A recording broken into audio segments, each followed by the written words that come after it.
Welcome back, everyone, to Progressively Incorrect, a show all about dispelling some of the myths and in education and some of the weirder things in teaching. I'm really excited today to be talking about one of my favorite topics, which is math facts. Do we teach them? How do we teach them? And so on. And as you know, there are a couple of sponsors that we're going to talk about right now, including John Catt Educational, which published my book and lots of great evidence-informed books. I'd really reach out to the folks at John Catt. I will put a link to their catalog in the show notes. Check out what they have to say. If you are looking to publish a book, they specialize in getting teachers off the ground with publishing, and they're really focused on the topics of this podcast. So go check them out. Also, think about if you're an instructional coach, instructional leader, think about Steplab. I'm the director of Steplab North America. We do tons of events around the United States around instructional coaching. We are a platform and an approach to making systematic, explicit, responsive instructional coaching. Instructional coaching happen across various schools, 14,000 schools. So go ahead and check out the links in the show notes. Brian, you are on the podcast now. And how about you go ahead and introduce yourself? This has been a long time coming. I'm so excited to have you on. All right. Thank you so much. I'm excited to be on as well. I'm a big fan. I love listening to your guests, and it's always a great place to come and learn. So my name is Brian Poncy. I'm a professor at Oklahoma State University, where I am the director of the EDS and PhD programs in school psychology. My research focus has been in academic intervention and tiered systems of support and behavioral learning theory. And a majority of what I do really is school psychologists work with kids referred for a variety of problems. And so I really tackle the learning problem issues. And so we really focus on good, empirically validated instructional approaches to make sure every student learns. Awesome. There's so many folks that come out of psychology, out of behavior science programs that have been on this podcast. Why so many folks that are focused on kids with all sorts of learning difficulties, they tend to come out of like departments of psychology and like behavioral psychology in particular? Yeah, behaviorists, we're kind of sticklers on operational definitions. And ultimately, when we work with kids, we think it's really important not to assume a lot. So when we assess kids, we want to see, like, if somebody says, I want this child doesn't understand. We would be like, well, what do they do when they understand? And if you tell me what that is, then we can task analyze that, break those into component parts, and we can try to backfill those to increase the probability that the kid can make those linkages, right? So when we're always talking about fluency building as psychologists, and I think the reason for that is we're working with kids that are referred later, and we have to backfill those skills. And we know that if kids have learning difficulties, and let's say they have some form of, and I'm not overly big into unalterable variables like processing difficulties, but if I'm working with an intellectually disabled kid, right, like I'm probably going to need to have them overlearn some of those component skills to set them up to efficiently learn the larger component skill, and then hopefully the composite skill. And so we have to be highly systematic about how we scope and sequence our instructional objectives and instruction. And so, of course, I think, some of the best people, in the universe at that are the precision teaching folks who, you've had on in the past, Kent Johnson and such. And so we just kind of, I think, follow, kind of in that footsteps. And furthermore, since these are such difficult children to teach, we don't take anything for granted. So we're really big into inductive hypothesis testing. We'll assess, we make a hypothesis, we put the instruction in place, and we look at how the child responds. We don't assume what we're going to do works. And so we're going to test it out. We're going to want to see a kid grow at certain rates. And if they don't, then we go back to the drawing board on the alterable variables we can control in the instructional environment, so we can revisit, problem solve, and find what that child needs to be successful. Excellent. And you mentioned component skills and composite skills. And composite skills, just really quickly, like there's multiple components within it. They probably are interacting. Like in the cognitive load literature, they might talk about like high and element interactivity. Yes. But then the component skills, the most famous one, it must be in math education, are math facts. And even before then, like writing your numerals and things like that, like tool skills. And what's crazy about that is we'll just use math facts alone, right? Like math facts for kindergarten first grader, addition facts would actually be a composite skill, right? So your components literally would be, just counting. So oral chains, it could be number identification, a one-to-one correspondence. So then you would go ahead and you'd combine like rote counting with one-to-one correspondence with identification of numerals and a number line, and you'd put those together, right, to begin to teach basic number combinations. And the same thing, and the subitizing goes in there as well. I'm not doing a good job on the specific scope and sequence, but the point is you got to know each of those. And just to get something off my chest, like one of the things that just bothers me so much about kind of the math vernacular is this whole notion of procedural fluency, because under that definition, they include both declarative facts and procedures. So what we know plus how we know. And when I work with students, it's really important to task analyze, because those are two different skills, right? It's like, the what of which, and then how you use that what and how you combine those to, kind of build on those larger concept pieces. It's certainly a problem that we see in a lot of materials, and I'm sure we'll loop back later in how these are sequenced, whether or not they're taught explicitly or not, whether or not kids are given enough practice in them before moving to something that, requires you to bring that skill to bear in a much larger, more complex problem. Math facts has kind of become, I thought after the reading wars that it would become the new phonics kind of thing. And it's been slower. And for example, I was at a school just recently, and a teacher said to everyone, after I was giving the example of how math facts are so important to being able to do, like, for example, the algorithm, the standard algorithm. And she said, but we know that teaching math facts interferes with understanding. So I don't know why we're even bringing this up. Um, is she right? Like, do we know that? We do not know that. I would say that is a trope, and it's put forth, unfortunately, by NCTM. I mean, they really do talk a lot about, we don't want kids to memorize now, and they will say, well, if they memorize through the use of procedures, that's fine. And what I would, and to me, it's a little bit of a purple hat thing, right? Like they use math facts, but if you want to be, and the thing is, I feel sorry for teachers, right? Because I know they're sitting there in their classrooms and they're scratching their head and they're like, conceptual understanding is really important. But I also know that facts are important. And I keep getting these mixed messages, but they always tie it to math facts. And what I want people to think about is a fact or a declarative fact, when we remove it from procedural fluency, is a discrete stimulus response, right? So I see a 3, I know it's a 3.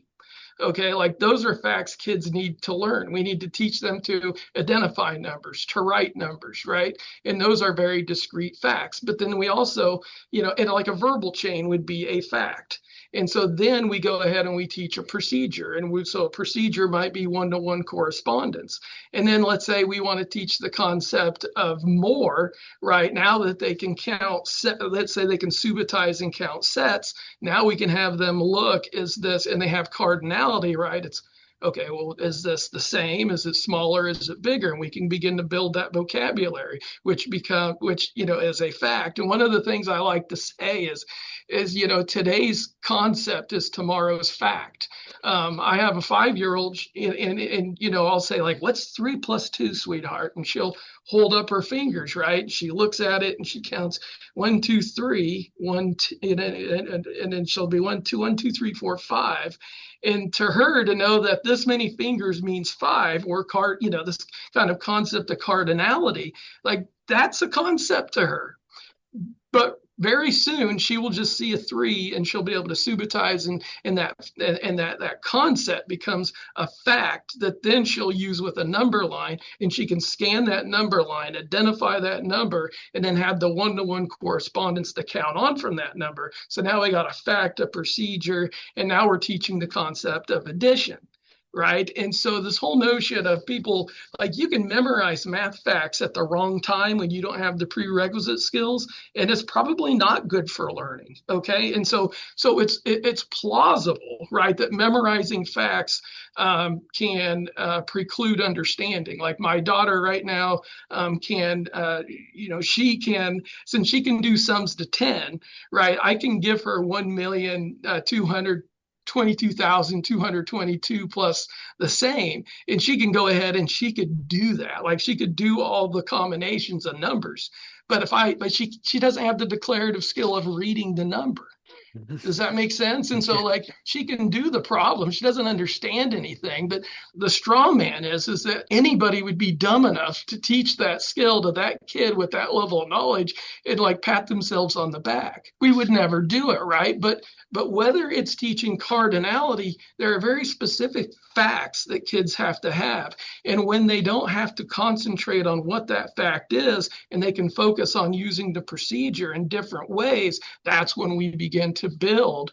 Conceptual understanding is what, people say. As a behaviorist, I would say you're beginning to look at academic stimuli, and you're beginning to discriminate when and when not to use certain facts and procedures, right? So take it forward to math facts, right? Like in my Facts on Fire program, before you even go to sums to six, you're doing something called dot number, which is subitizing, and then you do dot number total, where once you have already consumed it, subitized, now you're adding two dot arrays, right? And you're using counting skills to put together two quantities to get at the addition. So there's concepts being taught, right? We even use those dot arrays to identify the larger number and count up, right? And so we talk about count all, count by, count up, which are all important prerequisite skills. So then when they see 4 plus 5 in an abstract format with numerals, they can identify their numbers fluently, they can count fluently, they can subitize, they've been taught vocabulary, and now they're ready to do those number combinations. Okay, so at this point, we can either have them count themselves to death until they memorize the facts, or we can kind of remove the procedure and put in more drill-based activities to get kids to memorize the fact. And so now the argument becomes, is it better to just have a kid count themselves to death to finally make the association, right? So 3 plus 1 is 4, which is pretty easy for kids to do if they do a count up, because it's 3 and then it's 1 procedure, and then they get the answer, right? So they pair 3, 1, 4, and then they get that to memory. The problem is, right, is if we get to 8 plus 6, and now a kid, they say 8, and then it's 9, 10, 11, 12, 13, 14. And then all of this mental energy or working memory was flooded because of reliance on a counting procedure. Okay. And so where I think NCTM gets it wrong, in my opinion, and there's research to back what I'm about to say up, but like them thinking you go from count all to count by to count up to decomposition. And then when you do the decomposition, the memorization will come, runs, I think, counter to learning theory. Absolutely. So it's interesting because you and I are both online, and you see like parents posting pictures of different curricula and maybe criticizing their child's homework and so on. This may not have been how I learned this, and so on. And it's always about sequencing, with like what you just mentioned about like what you did with dots. Like other programs might use lines, or it doesn't really matter, right? The analysis of basically how to work a problem and all of those component skills, it can be done differently, but it includes if it's a good analysis, the same components, it kind of looks a little fuzzy, like fuzzy math when you're looking at why are my kids drawing dots or making dot arrays or drawing lines when we should just have them memorize them. But it's part of a sequence, a part of a design, a curricular view that eventually we fade out to the point where the kid just can say them automatically because we're actually getting into harder math. Is that what you're saying? That's exactly what I'm saying. And so, and I would agree and I agree with NCTM on a lot of things, right? Like, for example, decomposition is like, I want my kids to decompose numbers too. I would just be a proponent that the memorization of basic facts, right, which was a concept before, right? Like at some point, once the kids can demonstrate, they realize that it's parts and you combine them, and now it's time to memorize that and make it a fact. And that fact is the bridge to use decomposition skills. And actually, this is what happens, but NCTM just proponents seem to don't want to openly talk about this, but I'm going to explain this to your listeners, and I hope it makes a lot of sense. Maybe define decomposition strategy. Decomposition, so I could sit there and do 5 plus 6. Okay, or I could do 6 plus 8. And decomposition is breaking that down, right? So if it's 5 plus 6 and a kid, so 5 plus 5 plus 1, right? Like Right. that. And then if they're looking at 8 plus 6, but let's say if they knew their fives, right, they would know, oh, well, that's 5 plus 1, and that's five plus, what did I say? 6 plus 8, 5 plus 1, and 5 plus 3. It's already taxed in my working memory.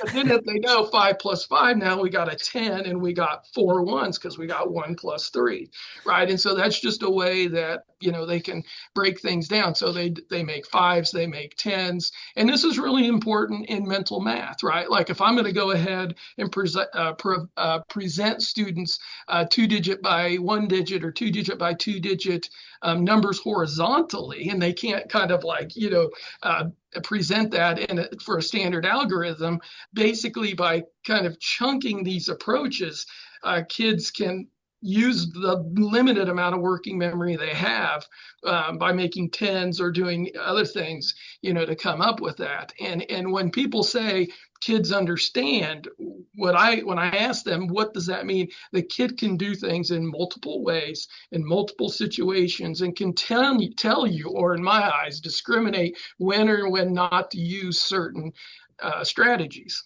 Now, I think that the criticism comes in is that the kid just memorizes 5 plus 6 and they know it's 11 and it's immediately retrieved, right? So it's just a one step. Wouldn't even call it a procedure. It's just a declarative fact. Then, like, why is a kid gonna engage in a multi-step task when they just have it memorized? I think that's where some of the memorization of math facts blocks decomposition. But actually, there was a study, and I don't know if you post these things, but it's a great study by Vasileva and colleagues, and they looked at American and I think it was Korean students, first grade students, and they looked at counting procedures, immediate retrieval, and decomposition. And what they found was that when kids had their facts memorized, when they were asked to do mental math tasks, a much higher percentage compared to American kids actually engaged in those decomposition strategies. And so if I could sit down with a constructivist teacher and say, what are our goals for our kids? And they said, well, I want to see them be flexible. And I said, well, how do kids behave? Well, I want them to be able to answer these problems, but also explain what they're doing and why they're doing it and how they're doing it. Then I would task analyze that to say, right, like, okay, so what strategies do you want to teach them? What are the prerequisites needed? So if we want to make fives, then obviously they have to deconstruct everything from 5 plus 5 or 5 plus 4 to 5 plus 1, right? And then you would need to set them up with very predictable, like 6 plus 8, 7 plus 7, whatever it may be. They could do 5 plus 2, 5 plus 2, 10, and 4. But if they don't have 5 plus 5 and 2 plus 2 memorized, now they're counting and they'll overwhelm their working memory and they'll offload it to paper. They'll never memorize memorize a fact, and they'll really won't get they won't get high rates of responding to be able to juxtapose the multiple strategies to ever learn them. And so by taking out the memorization piece, they're actually hindering kids' ability to move to that decomposition. And so it's like, I want to be friends. I want to have a beer around the fire and enjoy life, right? Like, I get where you guys want to go. I want kids to go there too. Let's be as efficient as possible, and let's use predictable learning theory so that this happens. And so again, count on, count by, count up, memorize your facts, now teach your decomposition strategies. And what I was going to say is the decomposition strategy that works so well is doubles plus or minus one. The only reason it works so well is because kids memorize their doubles. Like, no fool would sit there and be like, watch my kid use doubles plus one. What's 8 plus 7? Let's see. 1, 2, 3, 4, 5, 6, 7, 8, 9, 10, 11, 12, 14. Plus 1, 15. Like, that would be the most preposterous, dumb thing ever. But in the same token, they're literally saying, don't memorize your facts, then go to decomposition strategies, which is in essence, like, I'm going to have to count to make my tens and then count to subtract. They're literally promoting that. And it makes no sense from at least a behavioral learning theory, but I realize not very many teachers probably get a healthy dose of behavioral learning theory in their undergrad prep. Well, the making a 10 strategy that you mentioned, like this, I'm very familiar with because many new materials use that as I guess, an organizing structure, and it delays and it prohibits a lot of practice with lots of problems. It sort of, I feel like it shrinks the problem set pretty quickly, and it puts it off, and oftentimes programs just don't include enough math fact practice throughout the year, and then now they're going for others. Now teachers have to look for other solutions. I'm curious, like, instead of introducing fact memorization through some of these decomposition strategies that you say actually do leverage memorization, instead of using that to occasion like the memorization of facts, how do you suggest or program, design the instructions to embed or encode those facts initially? I find so much it's really easy to just test, just 1 minute time everything, and you end up having kids practicing things they don't know how to do. And so what's missing, I feel like a lot of times, is a way of introducing and setting kids up so that their practice is more successful. Yes, definitely. And so again, just so everybody's clear, I am all for the counting and the conceptual understanding and leading everything. So when a kid could show you with multiple representations, use a number line, they can communicate what addition is. Now I'm like, stop. Now let's memorize. And so when a kid has this, you can take out all the zeros. So to me, it's all about set size, right? And it's all about mass practice, space practice, interleaved practice. And so what we need to do is shrink sets so we can use our time really wisely. Because the other thing we know with retrieval practice, we've done studies where the shorter the duration, the higher the learning rates or the learning per instructional minute. Okay, and so what we need, so we throw out zeros and ones, and that literally is 33% of all your items, right? And then after that, what we have found in our research is that if a kid knows 2 plus 3, a majority of them know 3 plus 2. So now, you take out the zeros and ones, you're left with 72 problems. You take out the reciprocals, and now you're literally left with like 36 problems. Now that's a pretty manageable thing, right? So then, like the Facts on Fire program that I have, how it's set up is in 3 sets of 12, and then like when you start the set of 12, each day it's 4 items. We used a time delay procedure called tape problems. And so the students, because since you're in a classroom and this is class wide, right, we would go ahead and have that antecedent behavioral consequent, right, kind of instruction. So just a learning trial. And we would do like 4 items. We do 6 repetitions. And then immediately we go to a timed retrieval practice, but it's only over like those 4 items. Right. And so it's right back to back, but it's like we structured and, so they just pair the stimulus and the response, and then we allow them to retrieve that. And that takes about 5 minutes. So And like the tape problem goes like this. I'm just trying to think like, and tell me if I'm wrong. It will say like 4 plus 1 equals 5. Five that's right. plus one equals 6. 6 plus 1 equals 7.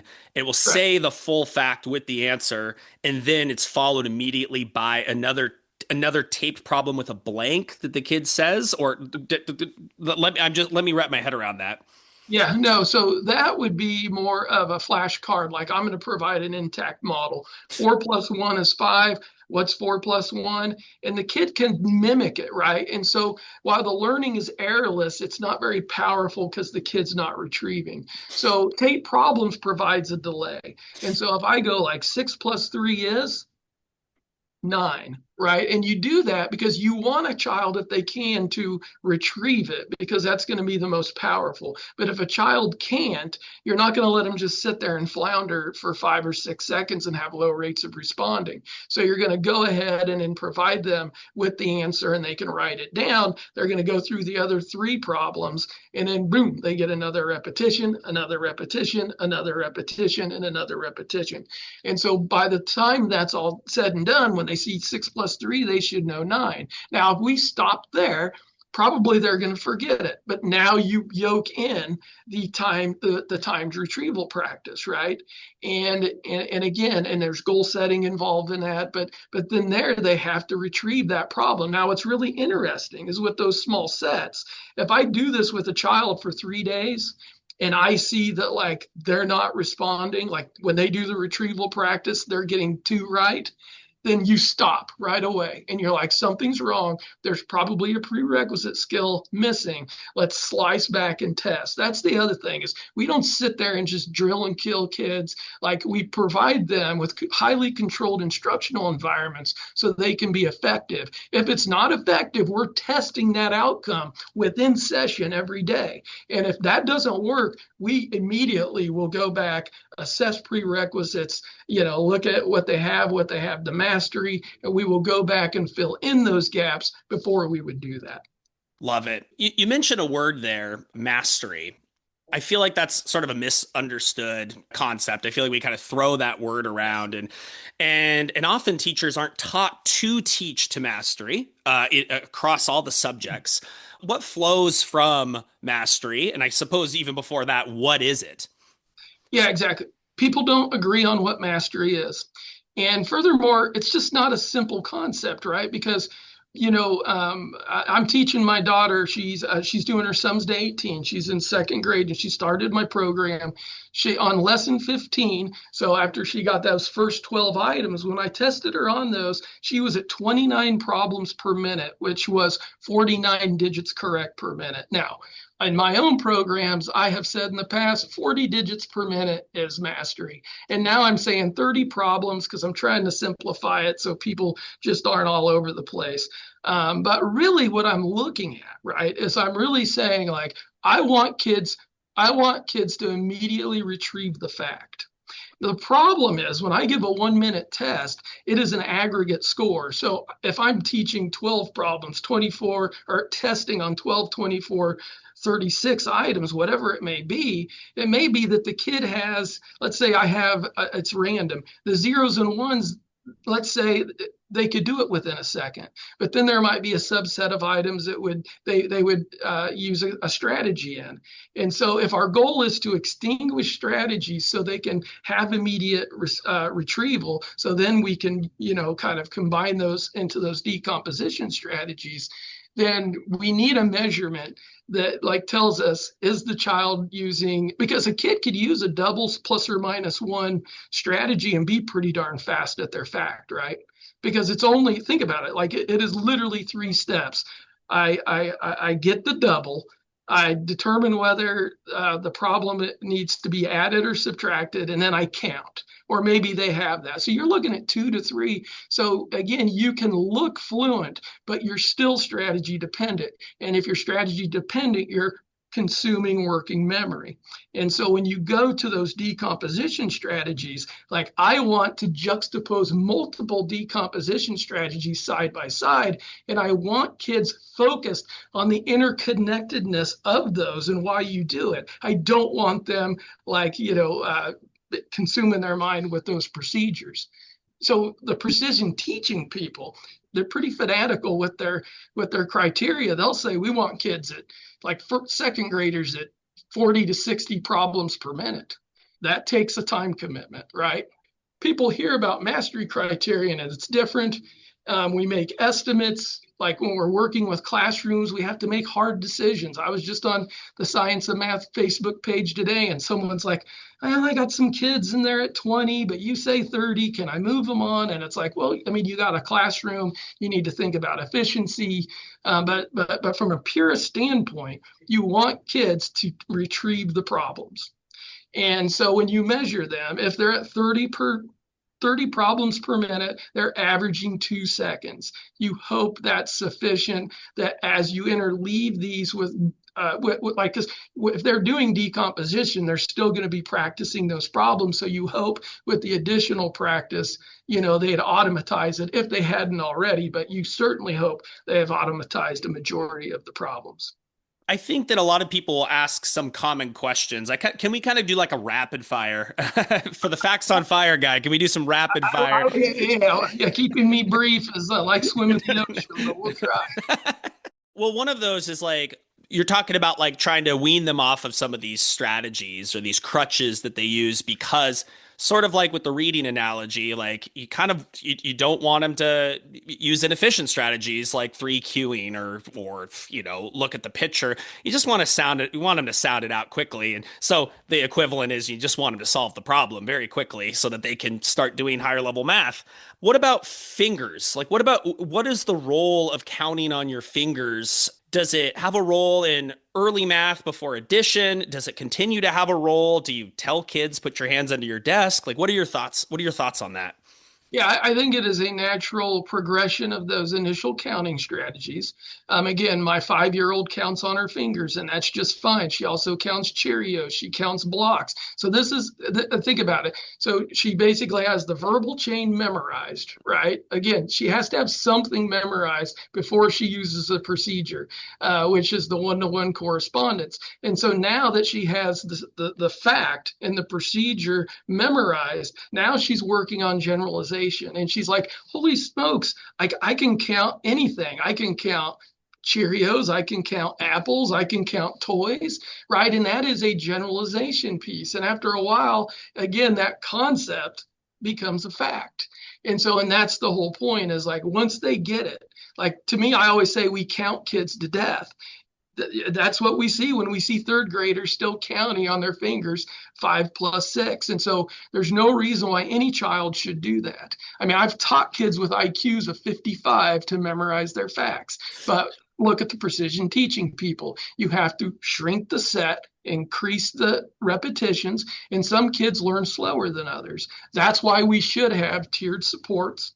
We should have, screeners in place, and we shouldn't be getting these kids in second or third grade. You should already know in kindergarten who needs more repetitions and if, and who forgets more, right? Because if we even think about like retrieval practice and how we kind of learn and we forget and we relearn and we forget, it's like some kids just need more opportunities to do that. And so, as a behaviorist, if we can go in, and again, we do this in tiered supports with intervention. We get classroom teachers can't do this. But then this is why you need really good empirically based tiered intervention, that builds those tool skills to automaticity so that, they can go ahead and kind of teach those applications. And you're probably going to see how kids respond to those discrete, because if a child has trouble learning and maintaining really simple declarative facts, What do you think is going to happen when you start combining facts and procedures and having them, look at the interconnectedness of multiple like mathematical phenomena, right? Like this is probably going to be even harder to teach. It's going to take more repetitions. I feel like it's a myth. I feel like it's not talked about as much, but there's this sense that um or even just directly said that math fact learning, fine, it works for it works for higher performing kids, but lower performing kids, they need a different they need to stick to the so-called conceptual kind of ways of doing it. It's gonna hold them back. It's gonna take a lot. It's gonna be really effortful for them to learn all of these things. They're gonna feel worse about themselves. And so, really, sure, if you want to do it with your high-performing kid at home, but don't subject the kids with special educational needs to this intervention. And you're basically saying the opposite. Am I right? Yeah, again, I mean, find me the experimental research where inquiry learning has been used to successfully increase, math fact fluency in intellectually disabled students.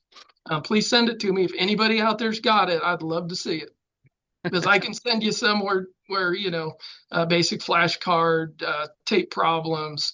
And again, we have to do mass practice. We have to do distributed practice. You just have to. I mean, it's the same.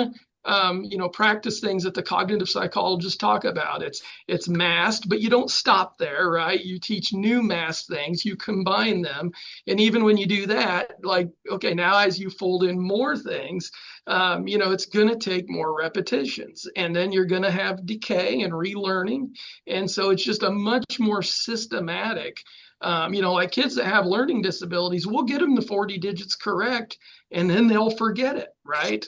But then when you reintroduce the intervention, they get back to 40 a heck of a lot quicker than the initial. And so, but if we don't have inductive data, progress monitoring data to show those patterns, we don't know, exactly how to structure our day. Like for example, and the other thing too is you would never sit down and drill kids for 15 minutes straight, right? So you'll do a 5 minute, but you may do a 5 minute drill activity 2 times a day.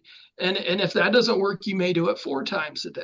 Okay, like and then you could also, if you've maximized your dose, then that's when you may go ahead and decrease your set, right?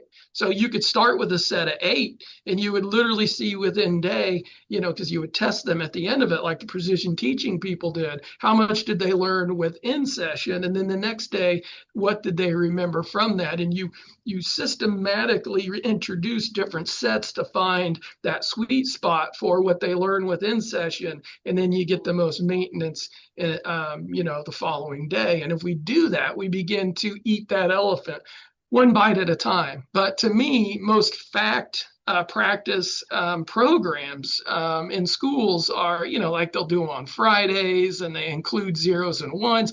And the dumbest thing is people literally have kids practice sums to 20. And sums to 20 is such a waste of drill time, right? Because you're literally just having kids practice column addition with sums to 10. And those probably aren't the problems they're going to have. And think about it, you're taking like the larger numbers that they need more practice on away, and they're getting less exposure to them. And so we have to be very, like, what my goal is with my research and everything is I know teachers got better things to do than teach this, like, because they're following core curricula and they have their instructional goals are much more advanced. I'm trying to give me 5 minutes a day. Let me design it. I will give you the most efficient package possible. And if you do it every day, it will like take care of itself. If you incorporate this, and I can't emphasize this enough, it's got to be every day. It's got to start in kindergarten, and it needs to be preventative, because when you see those kids not making that within session growth, like even when they're oral counting or number identification, it's like put on more steam. You realize you have to double that dose, and you have to begin to find like what those kids are going to need as far as more intensive intervention, so that you can keep them up close to those other students, so their knowledge gap isn't there, so they can access your core curriculum. right? And again, and you're not going to catch a freaking kid up in third grade, and then you're going to be, well, I'm teaching multiplication, and my goodness, they can't even add, and what do I do? And they're tearing their hair out, and I agree with them, right? That is a question people bring up to me a lot. They say, like, okay, I understand if we start early, but look, we've got all these kids that are already here, right? And it's like, and we sort of dropped the ball on math facts for years, and it feels wrong, it feels unethical to sort of take kids out of the core instruction to teach them something that they may use a little bit less of if we bring them all the way back to addition, basically. I mean, what are your thoughts on that implementation, like the implementation strategy for a whole school? You're starting fresh, you kind of drop the ball on math facts. You got kids who are just kind of past, it feels like kind of past the point of going all the way back. What do you do? Yeah, welcome to my life. Yeah. The first FLACS on Fire I ever did was fully differentiable. And so you could have kids all over the place, and we use cover copy compare and timed retrieval practice or explicit timing, and all the kids could work, at their own pace and at their own skill, and that was awesome. But until like the fourth graders got it and they tested their kids, and like, I don't know, like 30-40% of them were on sums to 10, and another 30-40% were on sums to 18. And then the high kids, a lot of times they were still deficient in subtraction, right? And then the teacher's sitting here being like, I'm teaching like common denominators and things like this. And so, and so in my core, I'm teaching multiplication and how to apply it. But now they're using addition over here. And it doesn't make sense, right? Because you're in essence doubling the set. You're doubling what people need to learn. And so in that case, I mean, the goal should be, because you should be able to teach most kids in your class to be fluent in multiplication facts. And I would say about 8 to 10 weeks. And you should be able to get them about, to that 30 to 50 digit correct per minute range. And if you do that, now they can access your core instruction. And so in that case, I would say like, okay, we know by our assessments that K1, 2, 3 ain't doing their jobs. But, we can't fix that now, but we can go ahead and we can incorporate FLACS on Fire, like as you would see in the general sequence for K1 and maybe even 2. But for, for fourth, fifth, and sixth, we're just going to start at multiplication and we'll backfill as we see necessary. And now that being said, the caveat is kids need to be able to add accurately, right? Like if a kid can't add, how are you going to teach them that multiplication is repeated addition and those types of things? And so again, don't straw man me and make me sound like I'm saying, I don't care, just drill them. It's just like anything else. Look at the task analyze, look at the prerequisite skills. If a kid is slow and accurate and has and understands how and when to use the procedures, what people will call understanding, then I'm okay moving and just focusing on memorize. Like if you realize that 3 times 6 are 6 groups of 3 or 3 groups of 6, okay, quit drawing your number arrays to the side, memorize the damn problem.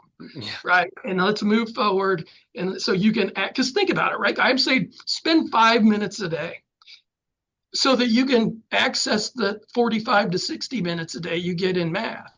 And it's that's, I'm just finishing up writing a study where we did a 5-year explicit timing intervention. We literally did it in a school for 5 years. And it took 2 years to show an effect. But once we did, our effect size was up around a 0.6. Kids went from like the 30th percentile up to about the 80th percentile on their state test scores. But it took time, right? Because you had to fill all of these things. And if first graders got it, then they accessed the first grade curriculum better. And everything was cumulative, right? And so it's just, like school districts need to think about is fact fluency is important. They need to like leave the guilt at the door. Memorizing facts isn't going to preclude kids from conceptual understanding. It's actually going to help your teachers teach conceptual understanding, or again, as I will say, discriminating when to use facts and procedures in response to certain stimuli, and be able to verbally tell you how and why they're doing it. Okay, and so, but if you, and again, we just got a grant and we're working in some schools in the Fort Worth area, and we're going to replicate this effect. And if we find it, then we're going to have a couple of research studies that show, because there's a lot of research studies that show that like explicit timing and tape problems and flashcard drill, that it works really well, but they're always really short run studies, like a month, and it's over like a limited amount of problems. So it doesn't mean a lot as far as broad math skills. But what we're showing is if you do a dedicated approach to systematically building fact fluency, what it does is it basically accentuates the great things that your teachers are doing in the confines of their core curriculum. And that's really important.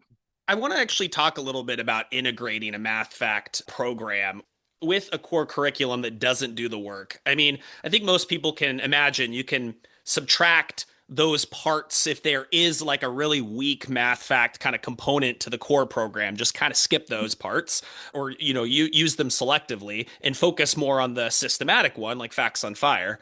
But there's also, I'm sure you, as you work with schools, there's also a lot of like logistical things. Like the 4 minutes for some teachers takes 20 minutes, and for other teachers, it takes even less time. It's a management thing, an implementation thing. I mean, how are you seeing the role of some of these kind of practical sort of implementation concerns playing out in terms of being more efficient, saving more time, getting more kids on task? Yeah, what you're talking about is everything. And so, like with Facts on Fire, I've redone it and I released something this year. And because what I realized is like certain teachers that just, they eat, sleep, and breathe this stuff, they would use it and they would make the weekly copies and they would stuff the folders and then they'd try to roll it out school wide. And people were like, I don't have time to take a restroom break. Like, I don't, whatever. And so, what I've done now is teachers will print out notes. So they'll assess their class. They'll figure out like this would be the best place since it's a tier one, everybody gets the same thing. And then they literally have slide decks and every kid has a workbook. The principal will go to the announcements. They sing songs, they do chants, fun stuff, get them fired up. Literally, the teacher pushes play on the slide deck. I mean, the kids open up their books. The slide deck does the tape problems. It reads the directions. It has the timings, and instructs the students to count the number of problems they completed, to set their goals. Everything is baked into the program, and the teacher's sole job is to walk around that room and catch kids doing great, being good, high fiving, fist bumping, cheering them on, and they love it. And I mean, literally, like kids are dancing, teachers are happy because they're seeing kids happy, and like a lot's made out of growth mindset and things of that. Like kids are seeing like it's predictable and they're seeing growth. And so now as a teacher, you can have those discussions about effort and working hard to try and get these things done, and that there's the fruits to your labor. The whole, what does motivation come from? Well, it comes from achievement and success. And was small, like on my daughter, when I tested her, she started out literally at 12 problems right on the pre-test, so that was all 36 items. And then we went ahead and we did, the first day where we did the 4 problems with 6 repetitions with the facts on fire, and she scored like 23. So just boom, like because of the small set, she found, a lot of this success, right? And then what the program does is it slowly builds in more and more problems. And kids aren't necessarily good, the dots aren't going up the page, they're staying high on the page though. And there's a research study done by Pavlov and Duhan, and they looked at on-task rates when kids did explicit timing. And if kids were above 20 digits correct per minute, they were on task 95% of the time. If they were below 20, like around that 10 to 15 range, they were on task only about 55% of the time. And so it's like getting kids to be successful each day.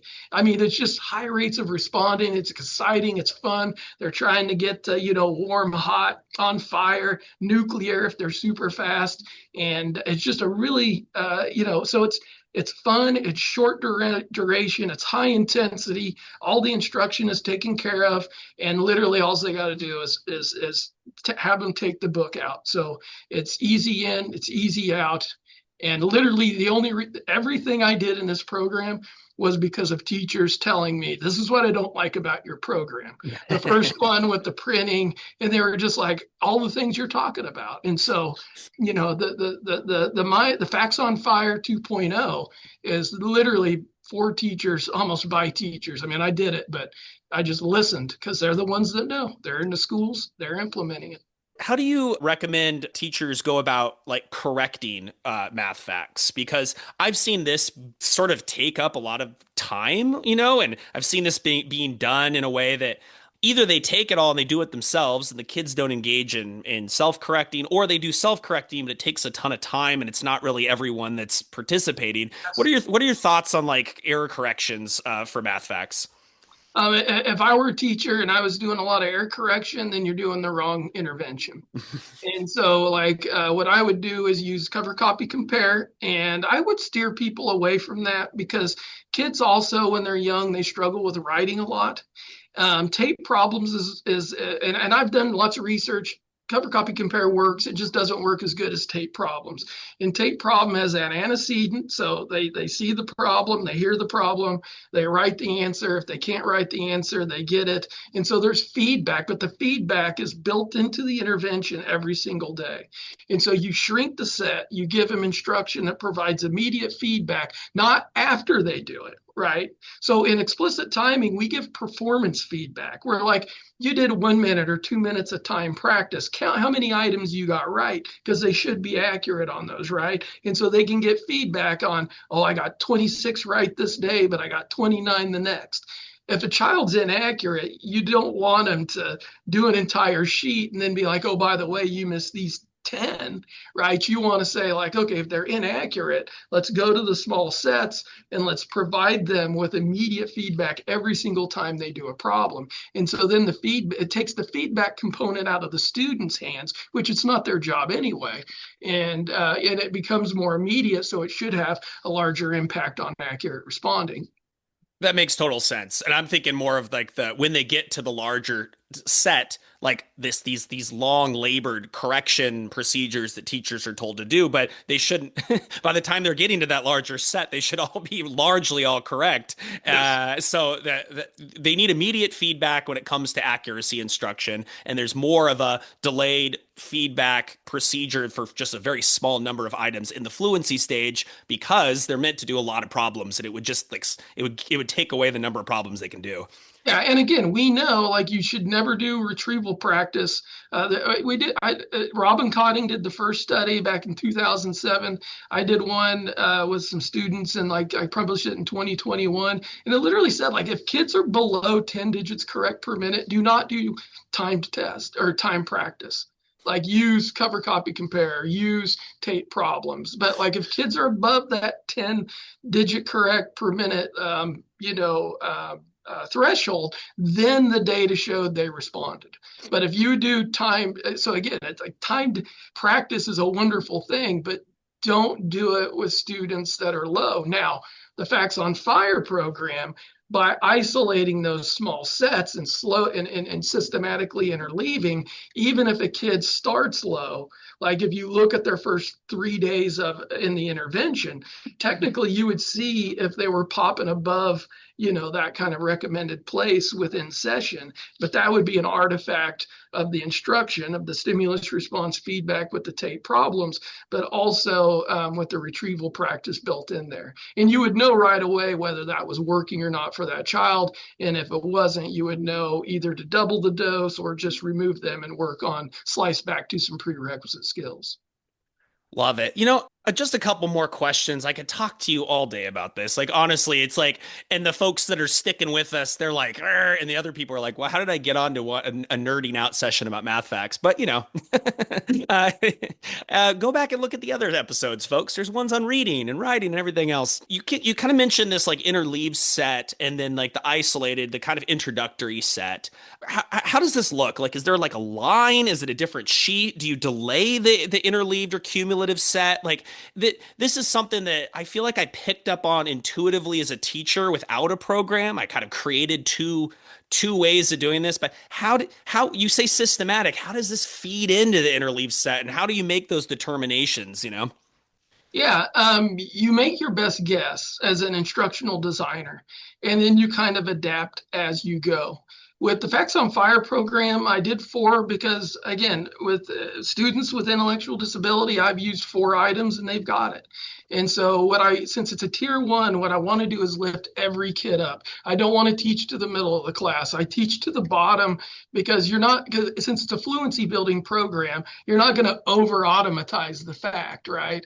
And if it's done systematically in a tiered system, you're doing it at the right time. You're not having kids in fourth grade do sums to 10. That would be a waste of their time, right?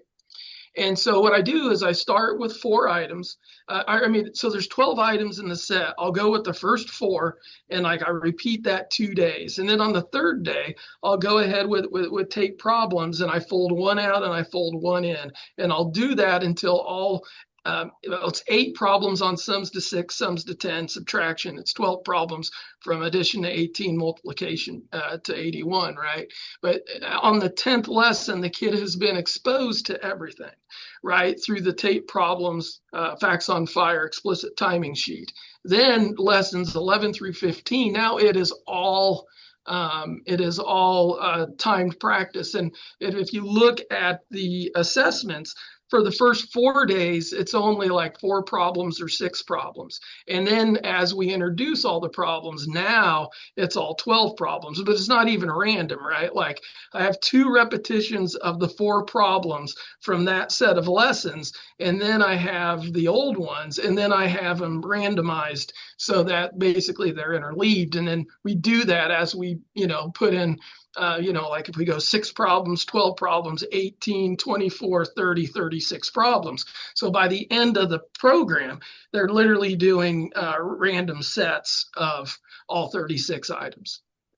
Love it. Love it. And if I could add a practitioner's tip for doing this, how it falls outside of the curriculum. And I'm adding this practitioner's tip in, folks, because I'm in a sort of podcast war with Anna Stocky.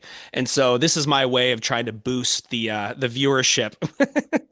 But I suppose one of the things I kind of learned to do is don't ignore what you see as you're walking around with these explicit timings. Like you see a number that just kind of sticks out to you, a fact that sort of same kids are kind of getting wrong, maybe the same 2 kids, and just do a delayed oral test like in the hallway. Do it as you're walking to recess when they're standing at the door and they're about to come in, and you just go, you know what? I bet you can't remember this one, guys. 6 plus 2. Remember 6 plus 2, and you get everybody, and then check in with that kid Billy who got it wrong and say and Billy, one more time, what's 2 plus 6?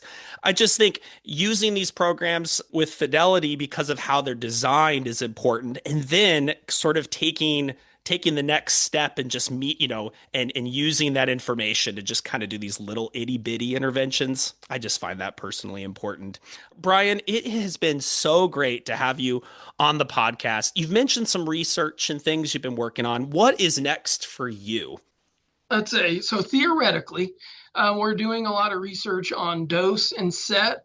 And so we're literally looking at, we just did a study where we literally did tape problems. So we controlled the rates of responding, but we did 1 repetition, 4 repetition, 8 repetition, 12 repetition, and, over the same 12 problems. And we begin to look at how kids, respond to that.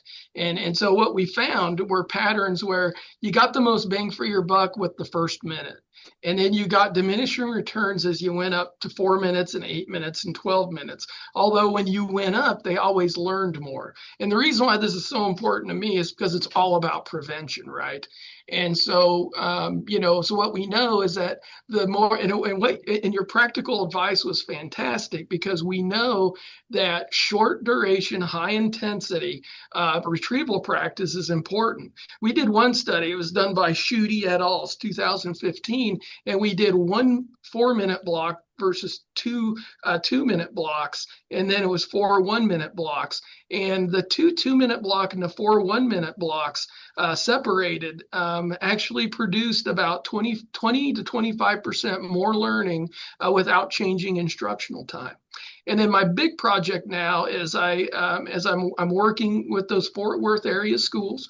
So we're doing, we're down there, and at this point it's a service project, but we are gonna, hopefully collect some data. And so we are kind of fine tuning the facts on fire in the schools, where we got coaches, administrators, teachers giving us feedback on what works, what doesn't. And so we're really gonna, again, instead of researching it and giving it to teachers, we're going to give it to teachers, iron out all the kinks, and then probably do some research and hopefully give teachers something that's a very low effort, very brief, but highly reinforcing, because you get to interact with your kids and see them grow. When you have parent-teacher conferences, you can whip out that Facts on Fire book and be like, here's where your kid started, here's where they ended. You can ask your kid, like, talk to your parent about this, and they can just be, and they'll love timing, they'll love being timed, they'll love getting better, they'll feel they'll feel efficacious in math, all the bigger goals that, to feel like a mathematician, growth mindset, all those things. This is a fantastic tool to do that. And oh, by the way, the kids will have the prerequisite skills. So when you are yoked and told to, do said curriculum, whether it's IM or whatever, the kids are going to have better skills. So you'll be able to achieve those instructional goals. And so, I got about 10 years of hard running left in my career. And I hope in 10 years, I leave teachers with a highly accessible, free tool that helps math achievement. Love it. Let me know in the coming days how I can help you before you break down in those 10 years. Maybe you need someone to to work with you. I really appreciate it, Brian. It has just been great to talk with you about this important topic. Listeners, thank you so much for tuning in to Progressively Incorrect every week. I'd really appreciate it if you'd spread this around. It's one of those things you spend a lot of time on, and you just get a lot of feedback on, and I'm just always trying to get better. So I appreciate you tuning in. Brian, take care. Yes, thank you so much.